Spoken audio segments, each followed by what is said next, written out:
दैनिक सवेरा देख रहे हो ਤੁਸੀਂ ਧਾਮੀ ਸਿੰਘ ਦਿਗਪਾਲ। ਭਾਰਤ ਅਤੇ ਅਮਰੀਕਾ ਵਿਚਾਲੇ ਟੈਰਿਫ ਨੂੰ ਲੈ ਕੇ ਇੱਕ ਹੋਰ ਜਿਹੜਾ ਵੱਡਾ ਸਮਝੌਤਾ ਹੋਇਆ ਤਾਂ ਵਰਚੁਅਲੀ ਮੀਟਿੰਗ ਹੁੰਦੀ ਹੈ ਦੇਸ਼ ਦੇ ਪ੍ਰਧਾਨ ਮੰਤਰੀ ਨਰਿੰਦਰ ਮੋਦੀ ਅਤੇ ਅਮਰੀਕਾ ਦੇ ਰਾਸ਼ਟਰਪਤੀ ਡੋਨਲਡ ਟਰੰਪ ਦੀ। ਤਾਂ ਉਸ ਦੇ ਵਿੱਚ ਇੱਕ ਸਮਝੌਤਾ ਹੁੰਦਾ ਹੈ ਕਿ ਜਿਹੜਾ ਟੈਰਿਫ ਹੈ ਉਸ ਨੂੰ 50% ਘਟਾ ਕੇ 18% ਕੀਤਾ ਜਾਵੇਗਾ। ਪਰ ਕਿਹਾ ਜਾ ਰਿਹਾ ਕਿ ਸਿੱਧੇ ਤੌਰ ਤੇ ਇਸ ਨੂੰ ਐਗਰੀਕਲਚਰ ਜੇਕਰ ਗੱਲ ਕਰੀਏ ਤਾਂ ਕਿਸਾਨਾਂ ਦੀ ਗੱਲ ਕਰੀਏ ਤਾਂ ਉਹਨਾਂ ਨੂੰ ਸਿੱਧੇ ਤੌਰ ਤੇ ਇਸ ਦਾ ਨੁਕਸਾਨ ਹੁੰਦਾ ਹੋਇਆ ਨਜ਼ਰ ਆਏਗਾ। ਤਾਂ ਸੂਤਰਾਂ ਦੇ ਹਵਾਲੇ ਤੋਂ ਵੀ ਪਤਾ ਲੱਗ ਰਿਹਾ ਕਿ ਹੁਣ ਇਹ ਕਿਹਾ ਜਾ ਰਿਹਾ ਹੈ ਕਿ ਉਸ ਦੇ ਵਿੱਚੋਂ ਜਿਹੜੇ ਐਗਰੀਕਲਚਰ ਨੇ ਅਤੇ ਡੇਅਰੀ ਫਾਰਮਿੰਗ ਉਸ ਨੂੰ ਬਾਹਰ ਰੱਖਿਆ ਗਿਆ ਹੈ। ਪਰ ਇਸ ਦਾ ਵਿਰੋਧ ਹੈ ਜਿਹੜਾ ਕਿ ਵਿਰੋਧੀ ਪਾਰਟੀਆਂ ਦੇ ਵੱਲੋਂ ਜਾਂ ਫਿਰ ਕਿਸਾਨ ਆਗੂਆਂ ਦੇ ਵੱਲੋਂ ਵੱਡੇ ਪੱਧਰ ਤੇ ਕੀਤਾ ਜਾ ਰਿਹਾ। ਹਾਲਾਂਕਿ ਭਾਜਪਾ ਦੇ ਵੱਲੋਂ ਇਹ ਕਿਹਾ ਜਾ ਰਿਹਾ ਕਿ ਟੈਰਿਫ ਦੇ ਨਾਲ ਬਹੁਤ ਸਾਰਾ ਜਿਹੜਾ ਫਾਇਦਾ ਹੈ ਉਹ ਭਾਰਤ ਨੂੰ ਹੋਵੇਗਾ। ਤੇ ਇਸੇ ਵਿਸ਼ੇ ਤੇ डिटेल ਦੇ ਵਿੱਚ ਗੱਲਬਾਤ ਕਰਾਂਗੇ। ਮੇਰੇ ਨਾਲ शेख मोहम्मद इकोनॉमिक मौजूद ने, गलबात करेंगे। सर पहले तो बहुत स्वागत आपका। धन्यवाद जी।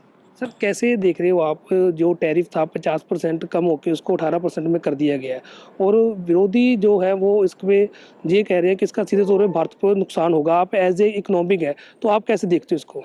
ये जो हाँ बिल्कुल, जब जो कंट्री है यूएस है वो अगर अपना टैरिफ कम करके उसको लेके आती है 50 से 18%, तो वो भी अपना कुछ डिमांड रखते हैं। तो इन्होंने थोड़े जो डिमांड रखे थे जो जेनेटिकली मॉडिफाइड जीएम क्रॉप्स है जो इंडिया में मतलब बैन है उसको ग्रो करना भी और सेल करना भी, तो वो डिमांड कर रहे थे कि हमें मार्केट एक्सेस दो और डेयरी सेक्टर को, सीरियल्स को। तो इंडिया ने तो मतलब जो हम देख सकते हैं पिछले एग्रीमेंट जो पिछले वीक हुआ है यूरोपियन यूनियन के साथ या न्यूजीलैंड के साथ, तो हमने जो ये सेंसिटिव सेक्टर्स है डेयरी और जीएम क्रॉप्स और सीरियल्स को बाहर ही रखा है, मतलब राइस और वीट के जो हैं। तो इस लिहाज से तो और हमने मतलब कमिटमेंट दी है कि 45 बिलियन यूएस डॉलर जो हमारा ट्रेड रहा है लास्ट ईयर, इंपोर्ट जो हमने यूएस से किया है, तो हमने 5 ईयर्स में जो है एनुअली 100 बिलियन यूएस डॉलर तक के इसको इंपोर्ट करेंगे यूएस से। तो वो अब जो कमोडिटीज़ है एग्रीकल्चर के, जैसे पल्सेस है, कॉटन है और प्रोसेस फूड्स है, चेस्टनट है या फिर आलमंड्स है, इसमें पिस्ता में जो है हम कंसेशन दे रहे हैं। तो इससे जो एग्रीकल्चर कमोडिटी जो इंपोर्ट्स होंगे यूएस से ये बढ़ जाएंगे। तो ये होगा, मतलब ये उन जो हमें कंसेशन मिला है उसके रेसिप्रोकल में हमें मतलब उसके जो हमें मिला है कंसेशन उसके तौर पे हमें फिर कुछ कंसेशन देना ही होगा, मतलब डिमांड है वहाँ से, तो उस तरह से। और एक सिंपल शब्दों में समझना चाहेंगे, बहुत सारे लोग ऐसे हैं जिनको टैरिफ के बारे में बिल्कुल भी नॉलेज नहीं है। टैरिफ कैसे काम करता है, कैसे लगता है? एक तो जैसे हो गया जीएसटी होती है, 18% जीएसटी है, 23% जीएसटी है, 5% जीएसटी, और जो टैरिफ होता है वो कैसे काम करता है? टैरिफ भी एक तरह से ये इंपोर्ट टैक्स ही बोलेंगे हम, इंपोर्ट टैक्स टैरिफ कहते हैं उसको इंटरनेशनल ट्रेड की टर्मिनोलॉजी में।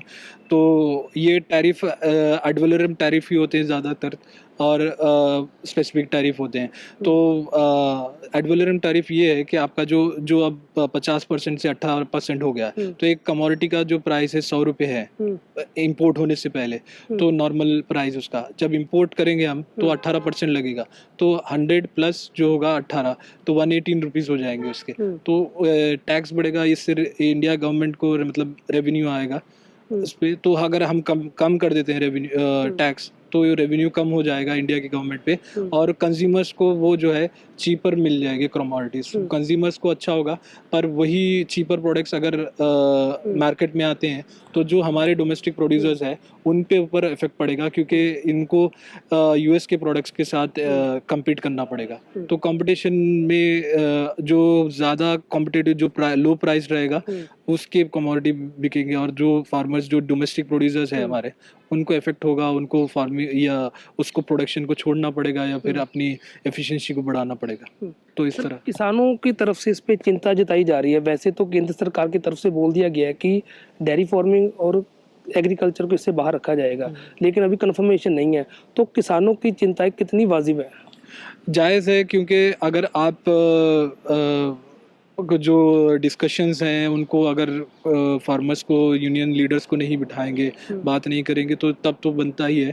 पर ये डील हमने जो देखा है अभी तक के जो ट्रेड एग्रीमेंट्स हुए हैं न्यूजीलैंड के साथ या फिर यूरोपियन यूनियन के साथ। तो इन सेंसिटिव सेक्टर्स को इंडियन गवर्नमेंट ने बाहर ही रखा है, क्योंकि हमें कॉन्स्टिट्यूशनली और इकोनॉमिकली जो है बाइंडिंग है इंडियन गवर्नमेंट पे कि हमारे स्मॉल फार्मर्स को भी प्रोटेक्ट करना है एक साइड पे, और एक साइड पे बिलो पॉवर्टी लाइन की पॉपुलेशन को जो है फ्री फूड प्रोवाइड करना है।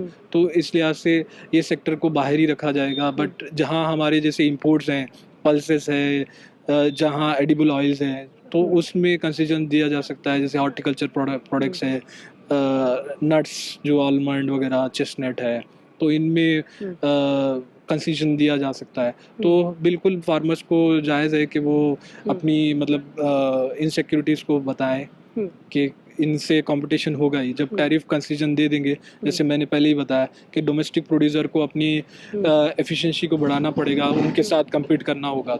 तो इसलिए फार्मर्स के पार्ट पे ये जायज़ है कि वो अपनी आवाज़ रखे और बिल्कुल अपने जो भी मतलब जो चीज़ें हैं सेंसिटिव हैं उनको इस एग्रीमेंट के बाहर रखने की रखें। इसमें ये कंफर्म हो गया है कि जब वो अमेरिका से कोई एग्रीकल्चर या कोई डेयरी फार्मिंग का कोई सामान इधर भारत में आएगा तो उस पर कितना टैरिफ लगेगा, और उन्होंने भी इनको बाहर रखा है डेयरी फार्मिंग को और जहाँ एग्रीकल्चर को, कि उन्होंने भी इसमें बीच में ही रखा है? नहीं, थोड़े से कमोडिटीज़ पे उन्होंने तो कंसेशन दी है जो 50% से 18% हो गया है। तो वो तो सारे प्रोडक्ट्स पे ही वो होगा। तो उधर से एग्रीकल्चर और डेयरी फार्मिंग के कोई प्रोडक्ट भारत में आते हैं तो भारत को बेनिफिट है या फिर लॉस है?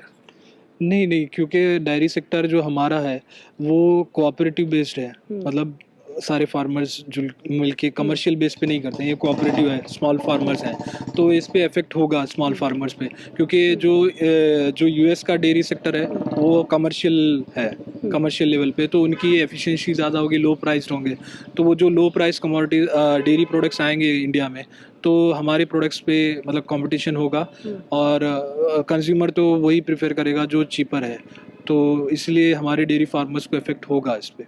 इसमें एक चीज़ और जोड़ के हम देख सकते हैं, जैसे अमेरिका और रशिया की बात करें तो उनके रिलेशन आपस में कुछ ठीक ठाक नहीं है, और भारत और रशिया के रिलेशन काफ़ी ज़्यादा ठीक ठाक माने जा रहे हैं। क्योंकि कुछ दिन पहले राष्ट्रपति पुतिन वो भी भारत के दौरे पे आते हैं, तो कच्चा तेल है जो भारत वो रशिया से खरीदता है। तो क्या लगता है अब अमेरिका कच्चा तेल भारत को रशिया से भी सस्ता दे सकता है, इसलिए ये टैरिफ में थोड़ा कमी की गई है?